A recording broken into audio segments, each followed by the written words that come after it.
If you need to request a refund from Hopper, follow these steps to ensure a smooth process.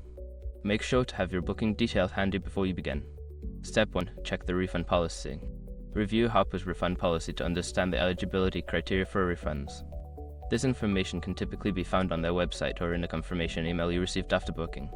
Step 2. Open the Hopper app. Launch the Hopper app on your mobile device. Ensure that you are logged into the account associated with your booking. Step 3. Locate your booking. Navigate to the Trips section within the app.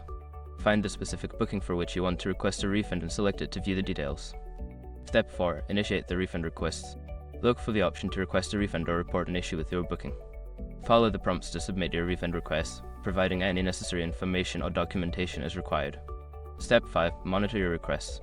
After submitting your request, keep an eye on your email or the app for updates regarding your refund status. It may take some time for Hopper to process your request, so be patient.